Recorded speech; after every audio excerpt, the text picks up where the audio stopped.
Well, what happens on tour doesn't always stay on tour. During the heyday of INXS, everyone wanted a piece of the action, and it was Jeff Pope's job to make sure that the band and their secrets stayed safe. For your own safety, please walk across the pitch. It was dealing with an assassination attempt on Michael Hutchinson's life, or arresting Tim Farriss in Spain. Jeff experienced it all, and now he tells his side of the story. Yeah, the man himself joins us now in the studio. Welcome, Jeff. G'day, Jeff. Good morning, how are you? This is quite cool to have you here, absolutely. Thank you. Because your job was crucial to the survival of INXS, sometimes more than what people may realise. Let's kick it off with this attempt on Michael Hutchinson's life, which I had never heard before, and involves a bomb threat. Yeah, we were in Germany. As I've said before, it was my job to build spaces where they were secure and put processes into place. A letter was a little post package was delivered to the hotel.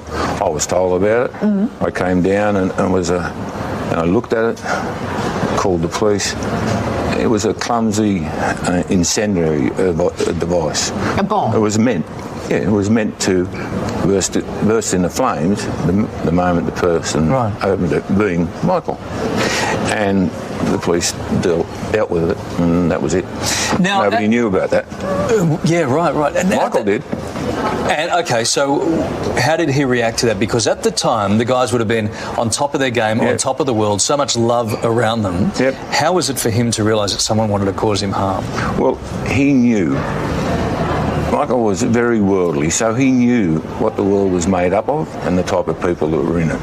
And he accepted it for what it was, and the fact that it didn't do any harm, and therefore, there was a lot of people that wanted to be in Michael's presence, that wanted to be in his space, that saw something in him, which he definitely had, that they wanted a piece of. These guys became so well known and their faces recognisable everywhere. You'd think it would be pretty hard to lose them. But not so. Tell us about Brazil.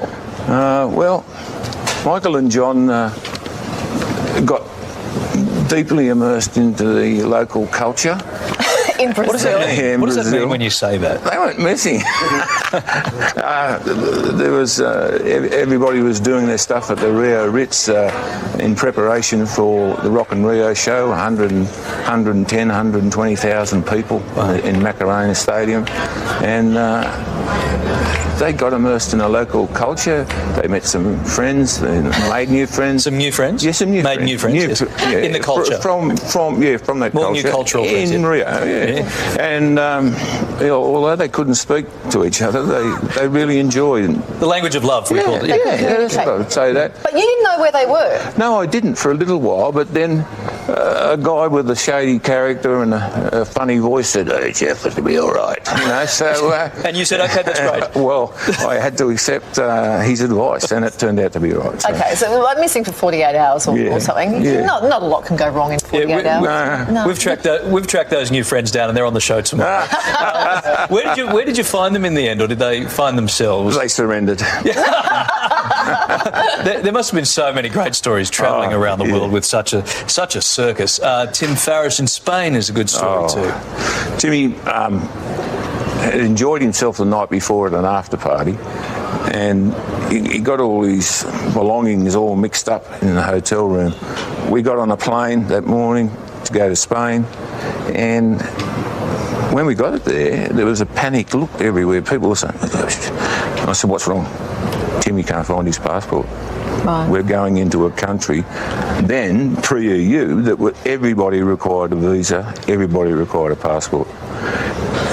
Guys everywhere with machine guns. One of them takes an interest in Timmy because he's blah, blah, blah, And he stops Tim. And I see what's going on, and I'm like, well, what am I going to do here?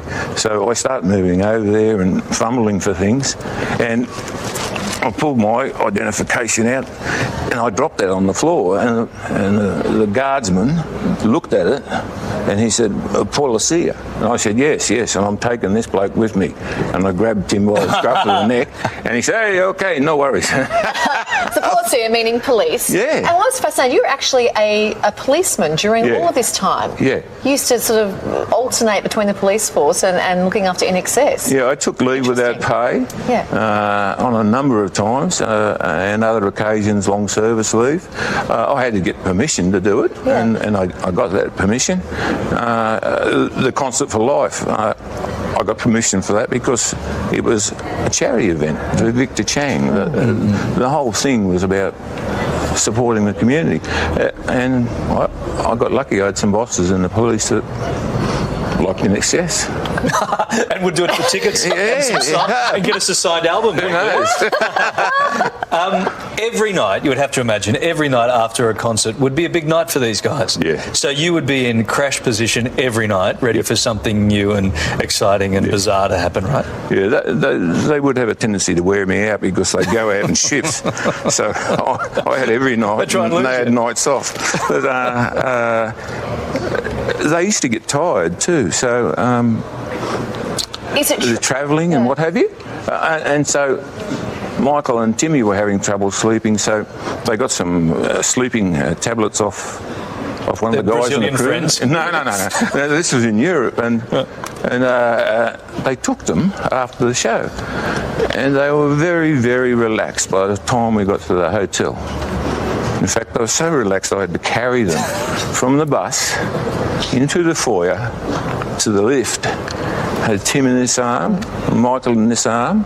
I pushed the button, got Tim in through the door, turned around and went, "Oh, Michael." Michael's laying on the floor and the elevator doors are closing and opening on his head. So I had to retrieve him and I took them home and tucked them into bed. No, okay. Is it true they would take turns in trying to lose you? Because as much as I'm sure they loved you, it'd be fun to lose you. They played tricks on me and did all sorts of things to me to make me nervous. Yeah. I guess that's what they paid me for. Yeah, they did lots of things like that. Yeah, they're a good bunch of blokes. Really good bunch of blokes. And talented. Yeah. Did you ever get have to get policey on them? Did you have to get, guys, we can't do that. We can't go there. You can't go there with those people or whatever. How they respond to that? How long you got? We got a lot. I had to tell them certain things weren't on, and that was it. There was no ifs or no buts about it. That's what you're paying me for. I'm going to tell you what you can't do. And your word was final. At their peak, what lengths would fans do to get close to them? Probably any lengths. We're talking like trying to hide in room service outfits? Yeah, room service. Room service would actually bring their children with them to meet INXS. So they brought their kids to work, so it's daddy and daughter day, and things like that. Different people would always serve Michael, room service or what have you. It was just, they would do it, basically. Yeah, anything. How would you describe your relationship with them? Were you mates? Was it a work relationship? How would they feel about you sitting here now telling these yarns? I think they'd all be very, very, very confident. I had a great relationship with all of them. The Farris brothers, the three of them, and I come from a family of three brothers. My brother's involved in the entertainment industry. Kirk, Gary, Michael.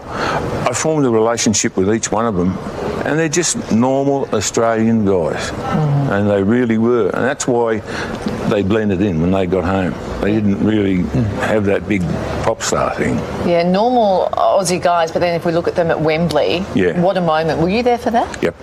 And take us through that. You would have had a few backup guys, I reckon, with you. Oh, yeah.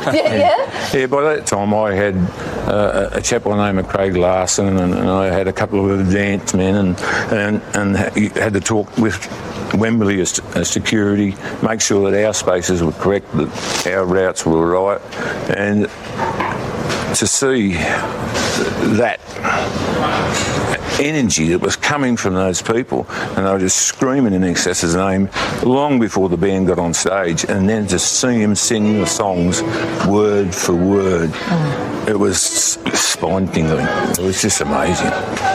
First thing that goes through your head, first thing that went through your head when you heard about Michael's death? Disbelief. I've still got no answer. I don't know. I really don't know.